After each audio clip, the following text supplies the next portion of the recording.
नमस्कार, स्वागत है आप सभी का ग्रैंड न्यूज नेटवर्क में और मैं हूं आपके साथ सीमा। चलिए अब एक नजर डाल लेते हैं आज की ताजा खबरों की ओर। सरगिट्टी क्षेत्र में आयोजित सुशासन तिहार कार्यक्रम उस समय विवादों में घिर गया जब ब्लॉक कांग्रेस कमेटी तिफरा सरगिट्टी के अध्यक्ष लक्ष्मीनाथ साहू अपने समर्थकों के साथ विभिन्न जन समस्याओं और शिकायतों का पत्र लेकर कार्यक्रम स्थल पहुंचे। कांग्रेस नेताओं का आरोप है कि क्षेत्र से जुड़े कानून व्यवस्था, राजस्व और अन्य मुद्दों को उठाने की कोशिश के दौरान उन्हें बोलने नहीं दिया गया और पुलिस की मदद से कार्यक्रम स्थल से बाहर कर दिया गया। वहीं कार्यक्रम के दौरान बड़ी संख्या में ग्रामीण भी राजस्व संबंधी शिकायतें लेकर पहुंचे थे। प्रत्यक्षदर्शियों के अनुसार कार्यक्रम में उस समय माहौल गर्मा गया जब कांग्रेस नेताओं ने कथित अवैध गतिविधियों, कानून व्यवस्था और प्रशासनिक कार्यप्रणाली से जुड़े मुद्दों पर शिकायत पत्र प्रस्तुत करने का प्रयास किया। कांग्रेस का आरोप है कि शिकायतें उच्च स्तर तक पहुंचने की आशंका के बीच उन्हें रोकने की कोशिश की गई। इस दौरान बहस और नोक-झोंक की स्थिति भी बनी। नए शिक्षा सत्र की शुरुआत से पहले स्कूल शिक्षा मंत्री गजेंद्र यादव ने दावा किया है कि प्रदेश के सभी स्कूल नए सत्र के लिए पूरी तरह तैयार हैं। बिलासपुर दौरे पर मीडिया से चर्चा करते हुए उन्होंने कहा कि विद्यार्थियों के स्वागत के लिए प्रदेश भर में प्रवेश उत्सव का आयोजन किया जाएगा और बच्चों को बेहतर शैक्षणिक माहौल उपलब्ध कराना सरकार की प्राथमिकता है। मंत्री ने बताया कि इस बार विद्यार्थियों को प्रवेश के साथ ही 2 सेट गणवेश उपलब्ध कराने की तैयारी की गई है। वहीं पाठ्य पुस्तक निगम को सख्त निर्देश दिए गए हैं कि जुलाई शुरू होने से पहले सभी स्कूलों तक पर्याप्त मात्रा में किताबें पहुंच जाए ताकि पढ़ाई बिना किसी बाधा के शुरू हो सके। स्कूलों की मूलभूत सुविधाओं पर उन्होंने कहा कि जिला शिक्षा अधिकारियों को साफ सफाई, पेयजल, शौचालय और अन्य आवश्यक व्यवस्थाएं सुनिश्चित करने के निर्देश दिए गए हैं। जर्जर भवनों की समस्या को दूर करने के लिए करीब 1300 अतिरिक्त कक्ष स्वीकृत किए गए हैं तथा कई स्थानों पर शौचालय निर्माण कार्य जारी है। पदोन्नति के मुद्दे पर मंत्री ने कहा कि अब तक 12,000 शिक्षकों और कर्मचारियों को पदोन्नति दी जा चुकी है तथा इस प्रक्रिया को लेकर कोई शिकायत सामने नहीं आई है। उन्होंने कहा कि वर्तमान सरकार शिक्षा व्यवस्था में पारदर्शिता और सुशासन के साथ काम कर रही है। इस बार नया शिक्षा सत्र हम चालू करेंगे और हमारी कोशिश ये रहेगी कि जब सारा प्रवेश उत्सव हो तो बच्चों को, जब बच्चे खाली हाथ से आएँ लेकिन जब वापस घर जाए तो उनको नया ड्रेस मिले, यूनिफॉर्म के रूप में साइकिल उनको नहीं मिले और बुक्स उनको नहीं मिले। हम उसकी तैयारी कर रहे हैं।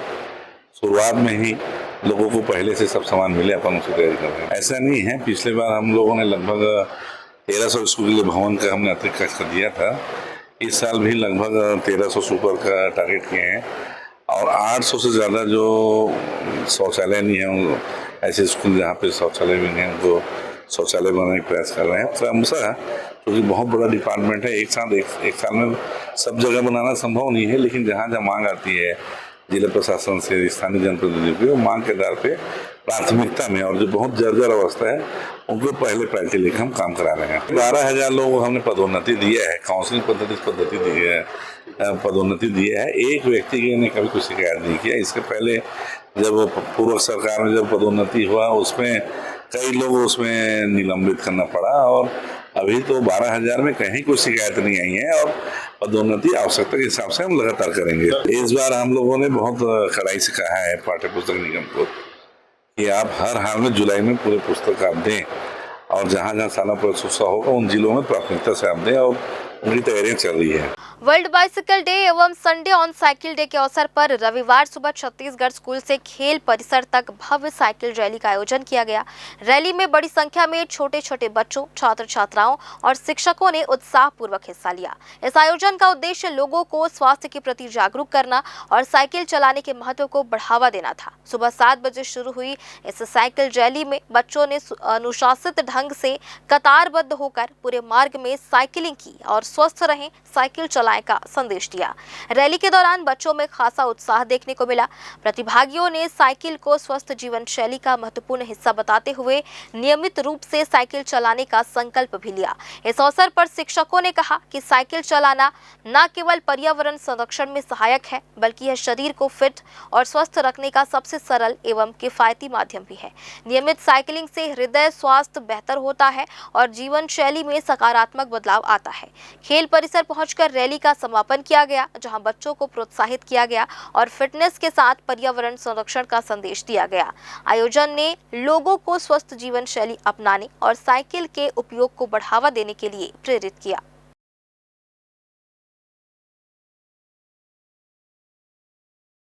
उप मुख्यमंत्री अरुण साव ने जगदलपुर शहर ब्रिज निर्माण की धीमी गति पर ठेकेदार और अधिकारी पर गहरी नाराजगी जताई। उन्होंने ठेकेदार के खिलाफ कड़ी कार्रवाई करने के सख्त निर्देश दिए।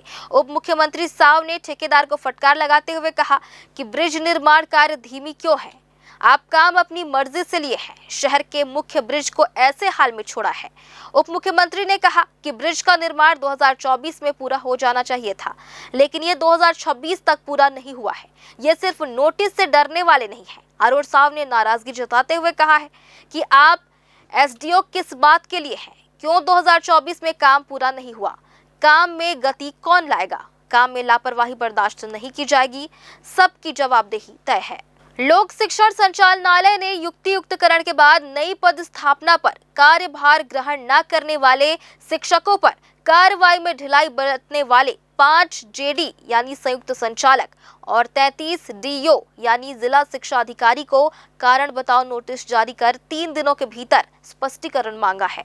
समय सीमा बीतने के बाद भी आदेशों की अवहेलना करने वाले 273 से अधिक शिक्षकों का वेतन रोकने के निर्देश दिए गए हैं।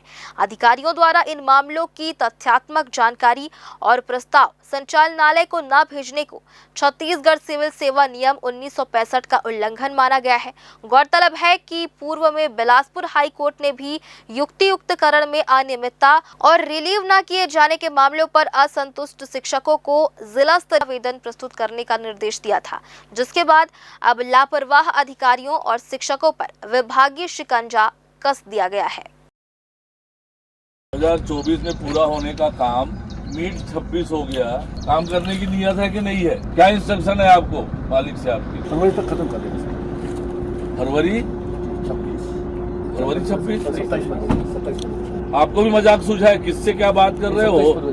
हमको पेशी लेने वाला समझ लिए हो क्या? सरकार का काम है, हम आपके पीछे घूमेंगे क्या? काम अपने मन से लिया है ना आप लोगों ने कि हमने जबरदस्ती दे दिया है? काम करने के लिए लिए है ना, तो करते क्यों नहीं है? क्या क्या एक्शन हुआ है भाई अब तक इनके खिलाफ? नोटिस तो सर हमें हर हफ्ते दे रहे हैं, अभी हम बहुत जैसे कर रहे हैं कि वर्क करने। ये नोटिस से डरने वाले लोग हैं। ये क्या बोला है? करने की नियत है कि नहीं है? करेंगे सर। कैसे करेंगे? जंगल पहाड़ का ब्रिज है क्या ये? शहर के मेन ब्रिज को ऐसा हालत बना के छोड़े हो। कोरम साहब कौन है? क्या है भैया? ऐसी काम कराते हैं क्या? किस बात के लिए एसडीओ हैं आप? पेशी देने के लिए कॉन्ट्रेक्टर को? क्यों नहीं हुआ? 2024 में होना था काम। हाँ, तो मैं करूंगा क्या आके काम? तो गति लाऊंगा।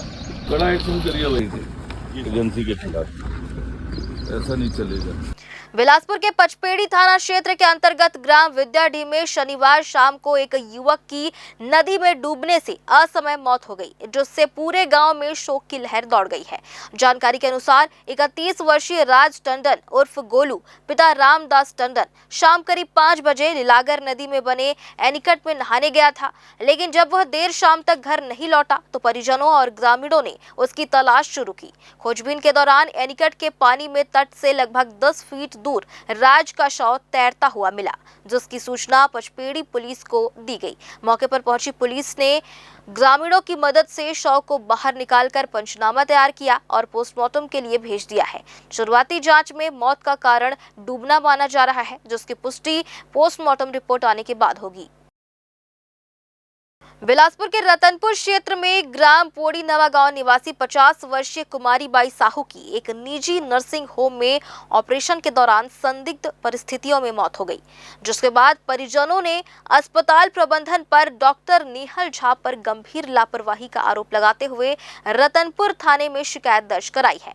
परिजनों का आरोप है कि सामुदायिक स्वास्थ्य केंद्र के डॉक्टर की सलाह पर महिला को मातृका नर्सिंग होम में बच्चेदानी के ऑपरेशन के लिए भर्ती कराया गया था, जहां एनेस्थीसिया दिए जाने के तुरंत बाद उसकी तबीयत बिगड़ने लगी। अस्पताल प्रबंधन ने स्थिति संभालने के बजाय बिना किसी उचित रेफरल दस्तावेज के महिला को निजी कार से सिम्स भेज दिया, लेकिन अस्पताल पहुंचने के पहले ही रास्ते में उसने दम तोड़ दिया। मृतका के बेटे मुकेश साहू ने पुलिस से अस्पताल के सीसीटीवी फुटेज जब्त कर निष्पक्ष जांच की मांग की है।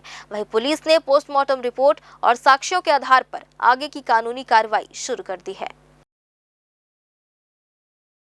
और फिलहाल आज की ताज़ा खबरों में बस इतना ही। आगे भी खबरें जारी रहेंगी। बने रहिए ग्रैंड न्यूज़ नेटवर्क के साथ।